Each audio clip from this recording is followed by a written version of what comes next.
and welcome to another Anime Kingdom review. See by the title below, yes, this is on episode 6 of Shokugeki no Soma, and yes, I know I'm sorry that this is a couple days late.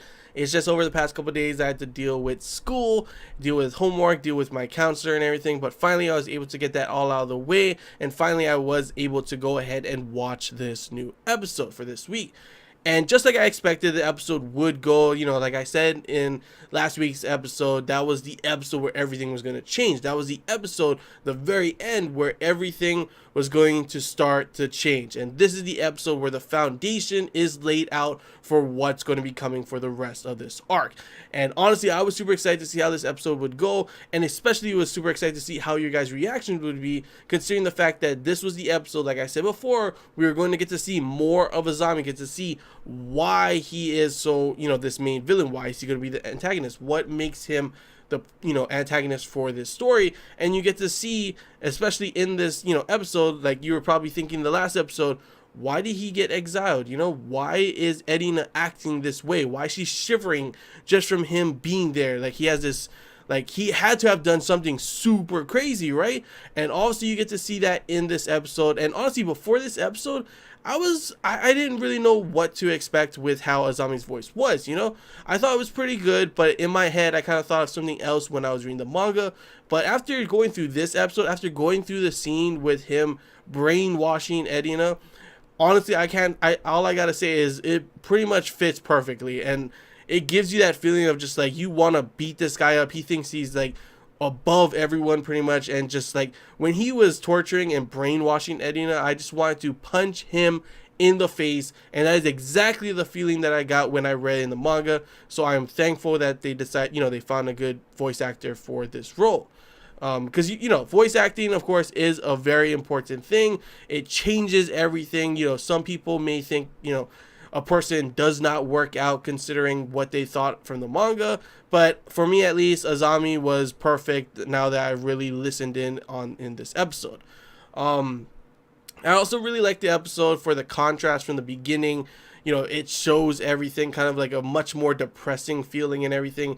Erina is being controlled under her father. Her father is pretty much kicking Hisako out of the picture, pretty much leaving her all alone. And you see the flashbacks, of course, like I said before, with Senzamon telling Soma pretty much everything that happened, why Erina is the way she is and everything. And it does a really good contrast as well for the fact that you get to see why Erina acted the way she did at the start of the season, and you get to see, like he said, that slowly she was changing more and more because of Hisako, because of Alice, because of obviously everyone else, especially Soma. Obviously she probably wouldn't want to admit that, but Soma plays a key role obviously in changing who she is. Especially you get to see a lot of those kind of interactions in this episode, which, as a shipper of Erina and Soma, I just can't help but like literally every moment that there is like of them kind of together, it's like, oh, so cute, please let there be more. And like that moment when Senzamon, he's telling that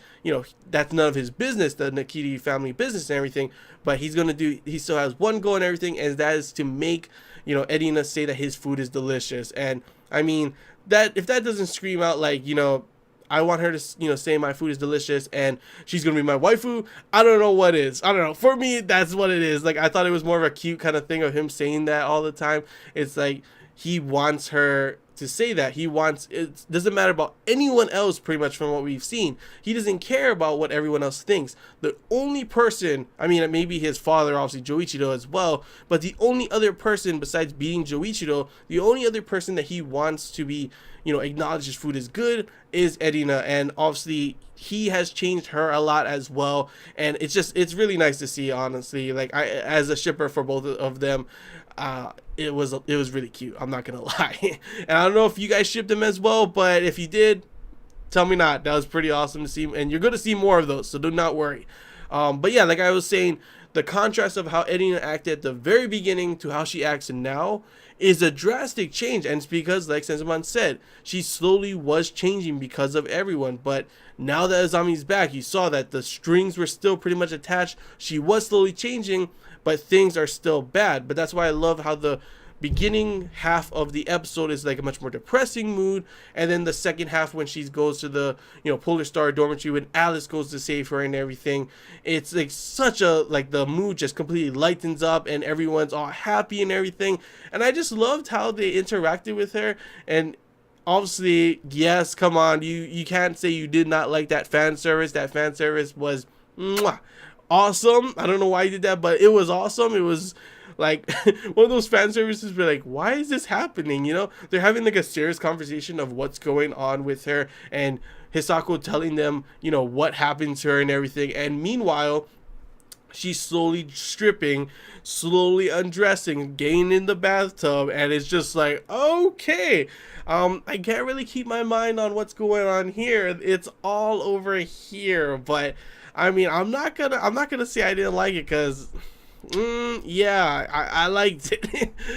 But yeah, overall I thought it was a really good episode. I loved the parts with Senzaman and Soma. I loved, also I didn't love seeing the parts with Azami and Edina, but it was good to see that finally be adapted. And it definitely got me, gave me that same feeling of me just wanting to beat him up, because that is just so messed up for what he did to her. And obviously it shows at the very end that he is taking the school into his own hands in his own way. He wants it a certain way. He calls it a utopia. Obviously, it's not. It's a dystopia, and things are going to get really bad really fast. And I cannot wait to see the next episodes, to see if they're adapted well as well. And I cannot wait to see your guys' reactions, because as in any anime that I watch when I've already read the source material, it's always awesome to see how the anime watcher only, kind of react to these kind of things. Because I honestly, in the comments below, please comment below what you thought when you saw how Azami treated,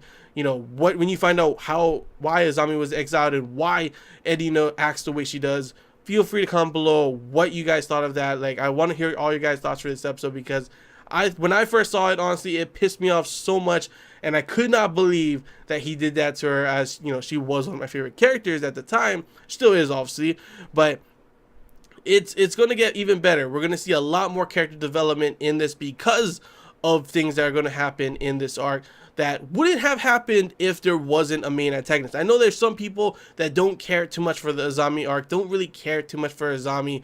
But in my opinion, I think it brought a different, feeling to the anime. It still has that, feeling of them cooking everything, and it's still these epic, cool battles going off, Shokugekis and stuff like that. And it still has the same feelings with these characters, but it gives a different element with their development that I'm really excited to see for not just Edina and Soma, but for all the cast as well. But yeah, that's all I really gotta say, guys. Hope you enjoyed this Anime Kingdom review. If you have any questions, feel free to comment below. If there's anything I missed and you want to talk about, comment below as well. And if you did enjoy, don't forget to like. If you haven't already, feel free to subscribe for more content. And as always, guys, I want to hear your guys' thoughts. Feel free to comment below. Like I said, I want to see what you guys thought about that one particular scene. And if there's anything else you guys want to talk about, that you thought of something crazy as well in this episode, feel free to comment below. It's always awesome to hear your guys' thoughts. And yeah, that's all I gotta say, guys. So till next time, see ya.